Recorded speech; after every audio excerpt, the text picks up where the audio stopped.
सर्वांना श्री स्वामी समर्थ। आजचा आपला स्पेशल व्हिडिओ आहे स्वामींची 11 गुरुवारची पूजा मांडणी कशी करायची आणि यानंतर आपल्याला या दिवशी स्वामींची कोणती सेवा करायची याविषयीची संपूर्ण माहिती आज आपण या व्हिडिओमध्ये बघणार आहोत। तर यासाठी व्हिडिओ लास्टपर्यंत जरूर बघा। स्वामींचे 11 गुरुवार आपल्याला या प्रत्येक गुरुवारी स्वामींची पूजा मांडणी ही करायची असते। उपवास आपण करत असतो, तर ही पूजा मांडणी कशी करायची आणि या दिवशी आपल्याला स्वामींची कोणती सेवा करायची याविषयीची संपूर्ण माहिती आज आपण बघणार आहोत। सर्वप्रथम आपल्याला गुरुवारी सकाळी अशा प्रकारे आपल्याला पूजा मांडणी ही करायची असते।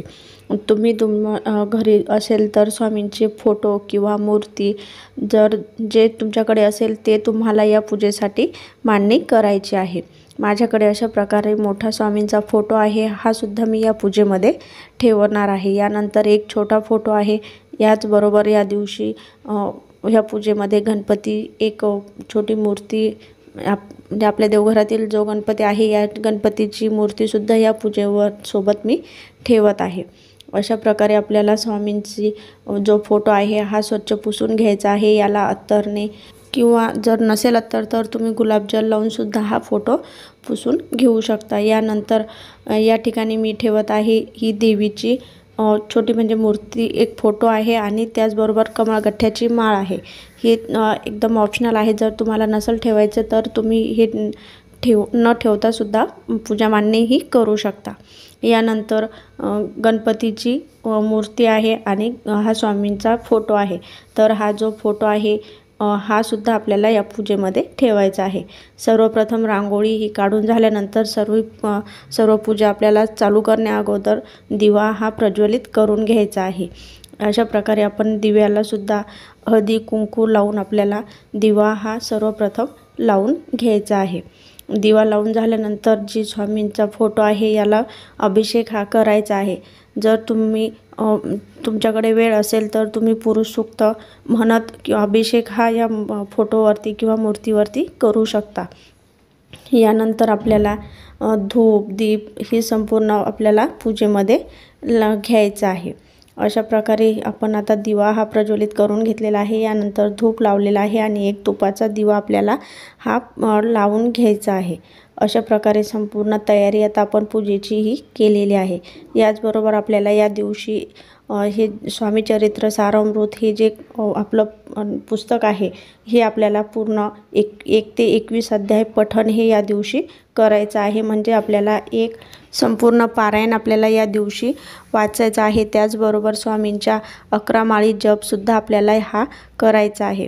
अशा प्रकारे आता स्वामींचा जो फोटो आहे याला मी सर्वप्रथम पाणी, नंतर पंचामृत, परत पाणी टाकून हा स्वच्छ करून घेतलेला आहे। त्यानंतर आपल्याला याला अष्टगंध लावून धूप दीप आरती हे सर्व दाखवायचं आहे। त्याचबरोबर नंतर आपल्याला ह्याच फोटोप्रमाणे गणपतीची सुद्धा आपल्याला पूजा ही करून घ्यायची आहे। गणपतीला सुद्धा सर्वप्रथम पाणी, नंतर पंचामृत, परत पाणी टाकून स्वच्छ करून घ्यायचं आहे। यानंतर गणपतीची सुद्धा पंचोपचारी पूजा ही करायची आहे। अशा प्रकारे ही संपूर्ण पूजा मांडणी आपल्याला या दिवशी करायची आहे। त्याचबरोबर या दिवशी आपण उपवाससुद्धा करायचा आहे। आपले हे संकल्पयुक्त 11 गुरुवारची पूजा आहे। जर तुमची काही इच्छा असेल तर तुम्ही ती इच्छा पूर्ण होण्यासाठी हे उपवास करत असाल तर तुम्हाला यामध्ये एक नारळ घेऊन त्याचा कलश स्थापनसुद्धा करायचं आहे आणि एक नारळ जे तुम्ही पहिल्या दिवशी वापरलेलं आहे हेच तुम्हाला कंटिन्यू 11 गुरुवार संपेपर्यंत वापरायचं आहे। पण या ठिकाणी मी ही पूजा कलश न मांडता करत आहे, कारण माझी जी इच्छा होती ही मी पूर्ण झाल्यानंतर हे उपवास चालू केलेले आहे। तर अशा प्रकारे आता आपण ही संपूर्ण गणपतीची पूजा करून घेतलेली आहे। यानंतर आपल्याला महाराजांना नैवेद्य हा ठेवायचा आहे। तर यामध्ये आपण तयार केलेला असेल कोणता नैवेद्य तर तो ठेवायचा आहे, किंवा रेडीमेड मिठाई आणलेली असेल तर ती ठेवायची आहे। जर काहीच नसेल तर तुम्ही सरळ आणि स्वामींची आवडती खडीसाखर ही नैवेद्यामध्ये ठेवू शकता। या ठिकाणी मी आता स्वामींना सर्वप्रथम खडीसाखरचा नैवेद्य हा ठेवत आहे। आपल्याला जसं आपण नेहमी रोज नैवेद्य हा ठेवतो, म्हणजेच गायत्री मंत्र म्हणून नंतर आपल्याला हा नैवेद्य ठेवायचा आहे।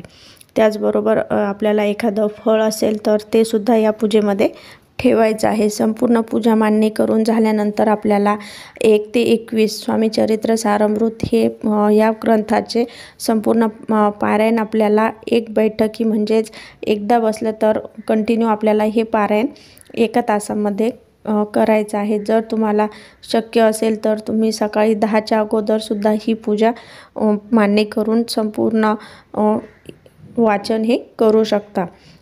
जर नसेल शक्य तर आपल्याला 12च्या आत तरी ही संपूर्ण पूजा संपवायची आहे। अशा प्रकारे पूजा मांडणी करून झाल्यानंतर आपल्याला पारायण हे करायचं आहे। स्वामींच्या 11 माळी जप करायचा आहे। स्वामींची आपण जी नित्यसेवा रोज करत असतो ती सुद्धा आपल्याला या दिवशी पूर्ण करायची आहे। त्याचबरोबर आपण रोज स्वामींचे 3 अध्याय आणि 11 माळी हे जर घेत असाल तर या दिवशी आपल्या पारायणाचा शेवटचा हा असू शकतो किंवा काही अध्याय हे बाकी असतात तर मी आदल्या दिवशी हे संपूर्ण जे आपले रोजचे 3 अध्याय आहे ते वाचन बुधवारी संपूर्ण 21 अध्यायपर्यंत हे पूर्ण करून गुरुवारी हे 1 ते 21 अध्याय हे पठण करत असते। अशा प्रकारे आता आपल्याला संपूर्ण ही गुरुवारची पूजा आहे। या दिवशी आपण स्वामीचं श्री पुरुषोक्त, श्रीसूक्त, व्यंकटेश स्तोत्र किंवा तुमची इतर जी नित्यसेवा असेल ही संपूर्ण तुम्हाला या दिवशी घ्यायची आहे। अशा प्रकारे आपली ही स्वामींची गुरुवारची पूजा आहे। तुम्हाला आजचा व्हिडिओ थोडा जरी युजफुल वाटला असेल किंवा आवडला असेल तर चॅनलला जास्तीत जास्त लाईक करा, शेअर करा आणि अजून सबस्क्राईब केलं नसेल तर प्लीज चॅनलला सबस्क्राईब करा, बेल आयकन दाबायला विसरू नका। झालेली सेवा स्वामींच्या चरणी आणि काही चूकभूल झाली असेल तर माफ असावी। जर तुम्हाला काही प्रश्न असेल तर तुम्ही कमेंट्स करून जरूर विचारू शकता। झालेली सेवा स्वामींच्या चरणी अर्पण। व्हिडिओ पूर्ण बघितल्याबद्दल धन्यवाद। सर्वांना श्री स्वामी समर्थ।